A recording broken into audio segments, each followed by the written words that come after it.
Hello everyone, आपका हमारे channel पर स्वागत है। व्यापारी का पतन और उदय। वर्धमान नामक शहर में एक बहुत ही कुशल व्यापारी दंतिल रहता था।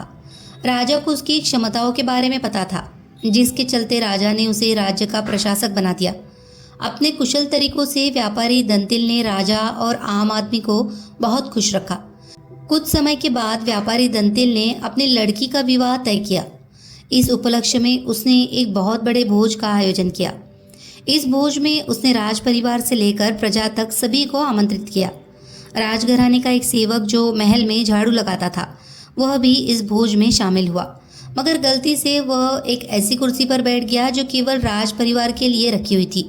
सेवक को उस कुर्सी पर बैठा देखकर व्यापारी दंतिल को गुस्सा आ जाता है और वह सेवक को धुतकार कर वहां से भगा देता है। सेवक को बड़ी शर्मिंदगी महसूस होती है और वो व्यापारी दंतिल को सबक सिखाने का प्रण लेता है। अगले ही दिन सेवक राजा के कक्ष में झाड़ू लगा रहा होता है। वो राजा को अर्ध निद्रा में देखकर बड़बड़ाना शुरू करता है। वो बोलता है, इस व्यापारी दंतिल की इतनी मजाल कि वो रानी के साथ दुर्व्यवहार करे। यह सुनकर राजा की नींद खुल जाती है और वह सेवक से पूछता है, क्या यह वाकई में सच है? क्या तुमने व्यापारी दंतिल को दुर्व्यवहार करते देखा है? सेवक तुरंत राजा के चरण पकड़ता है और बोलता है, मुझे माफ कर दीजिए, मैं कल रात को सो नहीं पाया। मेरी नींद पूरी होने के कारण कुछ भी बड़बड़ा रहा था। यह सुनकर राजा सेवक को कुछ नहीं बोलता, लेकिन उसके मन में शक पैदा हो जाता है। उसी दिन से राजा व्यापारी दंतिल के महल में निरंकुश घूमने पर पाबंदी लगा देता है और उसके अधिकार कम कर देता है। अगले दिन जब व्यापारी दंतिल महल में आता है तो उसे संतरिया रोक देते हैं। ये देखकर व्यापारी दंतिल बहुत आश्चर्यचकित होता है। तभी वहीं पर खड़ा हुआ सेवक मजे लेते हुए बोलता है, अरे संतरियो, जानते नहीं ये कौन है? ये बहुत प्रभावशाली व्यक्ति है जो तुम्हें बाहर भी फिकवा सकते हैं, ठीक वैसे ही जैसा इन्होंने मेरे साथ अपने भोजन में किया था। तनिक सावधान रहना। ये सुनते ही व्यापारी दंतिल को सारा माजरा समझ में आ जाता है।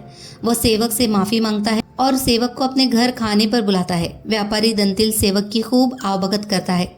फिर वह बड़ी विनम्रता से भोज वाले दिन किए गए अपमान के लिए क्षमा मांगता है और बोलता है कि उसने जो भी किया गलत किया। सेवक बहुत खुश होता है और व्यापारी दंतिल से बोलता है, आप चिंता न करें, मैं राजा से आपका खोया हुआ सम्मान आपको जरूर वापस दिलाऊंगा। अगले दिन राजा के कक्ष में झाड़ू लगाते हुए सेवक फिर से बड़बड़ाने लगता है, हे भगवान, हमारा राजा जो इतना मूर्ख है कि वो गुसलखाने में खीरे खाता है। ये सुनकर राजा क्रोधित हो जाता है और बोलता है, मूर्ख, तुम्हारी ये हिम्मत! तुम अगर मेरे कक्ष के सेवक ना होते तो तुम्हें नौकरी से निकाल देता। सेवक फिर राजा के चरणों में गिर जाता है और दोबारा कभी ना बड़बड़ाने की कसम खाता है। राजा भी सोचता है कि जब ये मेरे बारे में इतनी गलत बातें बोल सकता है तो इसने व्यापारी दंतिल के बारे में भी गलत बोला होगा। राजा सोचता है कि उसने बेकार में व्यापारी दंतिल को दंड दिया। अगले ही दिन राजा व्यापारी दंतिल को महल में उसकी खोई प्रतिष्ठा वापस दिला देता है। व्यक्ति बड़ा हो या छोटा, हमें हर किसी के साथ समान भाव से ही पेश आना चाहिए। दमनक से ये कथा सुनकर संजीवक ने कहा, ठीक है, तुम जो कहते हो वही करूँगा। तब दमनक उसे साथ लेकर पिंगलक के पास आया। बोला, महाराज, मैं संजीवक को ले आया हूँ। संजीवक ने भी पिंगलक को नमस्कार किया और पास ही बैठ गया। पिंगलक ने संजीवक बैल के ऊपर अपना दाहिना हाथ रखते हुए पूछा, आप इस वन में कहाँ से आए हैं? यहाँ कुशल से तो रहते हैं? संजीवक ने अपनी सारी कथा उसको सुना दी। पिंगलक ने उसकी कथा सुनकर उससे कहा कि तुम निडर होकर मेरे द्वारा सुरक्षित इस वन में विचरण करो। इसके बाद पिंगलक ने अपने जंगल का राजकाज नए मंत्रियों करटक और दमनक को सौंप दिया और खुद संजीवक के साथ आनंद से रहने लगा। संजीवक ने कुछ दिनों में अपनी बुद्धि के प्रभाव से जंगली पिंगलक की हिंसक आदतें छुड़ाकर उसे ग्राम्य धर्म में लगा दिया। पिंगलक भी उसकी बातों में रुचि लेने लगा। उसकी हिंसा की वृत्ति समाप्त हो गई। वह अब हरिणों और दूसरे जानवरों को अपने नजदीक नहीं आने देता था। करटक और दमनक को भी दूर दूर ही रखता था। परिणाम यह हुआ कि सिंह के शिकार से बचे हुए भोजन से ही पेट भरने वाले छोटे छोटे जानवर भूख से व्याकुल हो गए। करटक, दमनक और दूसरे जानवर इस स्थिति पर चिंता करने लगे। वे सोचने लगे कि जब भगवान शंकर के गले में लिपटा हुआ सांप गणेश जी के वाहन चूहे को निगल जाना चाहता है, जब कार्तिकेय का वाहन मोर शंकर जी के सांप को खाना चाहता है, जब सांप को मारकर खाने वाले मोर को भी पार्वती का वाहन सिंह खाने की इच्छा रखता है, तब यह अहिंसा का नाटक क्यों? दमनक ने करटक से कहा, अरे भाई, अब तो पिंगलक और संजीवक में ऐसी प्रगाढ़ मित्रता हो गई है कि पिंगलक हम लोगों से विमुख ही हो गया। हमारे कितने ही साथी भी भाग गए। हमें राजा को समझाना चाहिए। मंत्री का धर्म है कि वह ठीक समय पर राजा को समझाए। कर्टक ने कहा, तुमने ही तो यह आग लगाई है। तुम ही ने इस घास चरने वाले जानवर को हमारे स्वामी का मित्र बनाया है। दमनक बोला, ये सच है, दोष तो मेरा ही है, पिंगलक का नहीं। किंतु मैंने जैसे उनकी मित्रता कराई थी वैसे ही अब उनकी मित्रता को भंग भी करा दूंगा। कर्टक ने कहा, लेकिन संजीवक बैल होने पर भी बड़ा बुद्धिमान प्राणी है। उधर सिंह पिंगलक भी भयानक है। ये ठीक है कि तुम्हारी बुद्धि तेज है, फिर भी तुम इन दोनों को अब अलग करने में कैसे समर्थ हो पाओगे? दमनक ने कहा, भाई, असमर्थ होते हुए भी मैं समर्थ हूँ। जो काम पराक्रम से पूरा नहीं हो पाता उसे भी चतुर व्यक्ति युक्ति से पूरा कर सकते हैं। जैसे कौवे ने सोने के सूत्र के सहारे विषधर काले सांप का अंत कर दिया था। कर्टक ने पूछा, वह कैसे हुआ था? दमनक कहने लगा, दुष्ट सर्प और कौवे। एक जंगल में एक बहुत पुराना बरगद का पेड़ था। उस पेड़ पर घोंसला बनाकर एक कौवा कौवी का जोड़ा रहता था। उसी पेड़ के खोखले तने में कहीं से आकर एक दुष्ट सर्प रहने लगा। हर वर्ष मौसम आने पर कौवी घोंसले में अंडे देती और दुष्ट सर्प मौका पाकर उनके घोंसले में जाकर अंडे खा जाता। एक बार जब कौवा व कौवी जल्दी भोजन पाकर शीघ्र ही लौट आए तो उन्होंने उस दुष्ट सर्प को अपने घोंसले में रखे अंडों पर झपटते देखा। अंडे खाकर सर्प चला गया।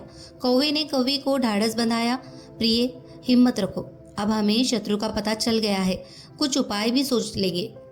कौवे ने काफी सोचा विचारा और पहले वाले घोंसले को छोड़ उससे काफी ऊपर टहनी पर घोंसला बनाया और कौवी से कहा, यहाँ हमारे अंडे सुरक्षित रहेंगे। हमारा घोंसला पेड़ की चोटी के किनारे निकट है और ऊपर आसमान में चील मंडराती रहती है। चील सांप की बैरी है। दुष्ट सर्प यहाँ तक आने का साहस नहीं कर पाएगा। कौवे की बात मानकर कौवी ने नए घोंसले में अंडे दिए, जिसमें अंडे सुरक्षित रहे और उनमें से बच्चे भी निकल आए।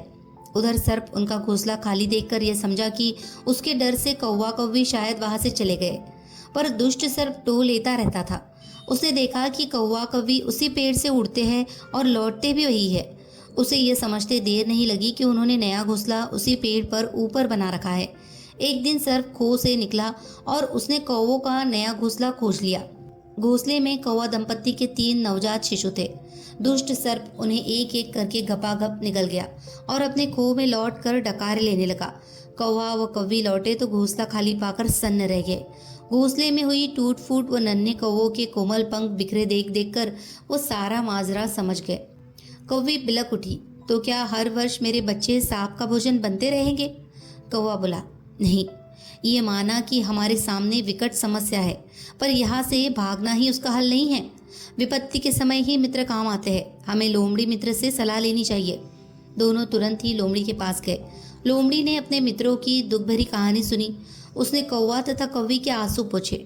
लोमड़ी ने काफी सोचने के बाद कहा, मित्रों, तुम्हें वह पेड़ छोड़कर जाने की जरूरत नहीं है। मेरे दिमाग में एक तरकीब है जिससे उस दुष्ट सर्प से छुटकारा पाया जा सकता है। लोमड़ी ने अपने चतुर दिमाग में आई तरकीब बताई। लोमड़ी की तरकीब सुनकर कौवा कौवी खुशी से उछल पड़े। उन्होंने लोमड़ी को धन्यवाद दिया और अपने घर लौट आए। अगले ही दिन योजना अमल में लानी थी। उसी वन में बहुत बड़ा सरोवर था। उसमें कमल और नरगिस के फूल खिले रहते थे। हर मंगलवार को उस प्रदेश की राजकुमारी अपनी सहेलियों के साथ वहां जल क्रीड़ा करने आती थी। उनके साथ अंगरक्षक तथा सैनिक भी आते थे। इस बार राजकुमारी आई और सरोवर में स्नान करने जल में उतरी तो योजना के अनुसार कौवा उड़ता हुआ वहां आया। उसने सरोवर तट पर राजकुमारी तथा उसकी सहेलियों द्वारा उतार कर रखे गए कपड़ों व आभूषणों पर नजर डाली। कपड़े के ऊपर राजकुमारी का प्रिय हीरे व मोतियों का विलक्षण हार रखा था। कौवी ने राजकुमारी तथा सहेलियों का ध्यान अपनी ओर आकर्षित करने के लिए काव काव का शोर मचाया। जब सबकी नज़र उसकी ओर घूमी तो कौवा राजकुमारी का हार चोंच में दबाकर ऊपर उड़ गया। सभी सहेलियां चीखी, देखो देखो, वो राजकुमारी का हार उठाकर ले जा रहा है। सैनिकों ने ऊपर देखा तो सचमुच एक कौवा हार लेकर धीरे धीरे उड़ता जा रहा था। सैनिक उसी दिशा में दौड़ने लगे। कौवा सैनिकों को अपने पीछे लगाकर धीरे धीरे उड़ता हुआ उसी पेड़ की ओर ले आया।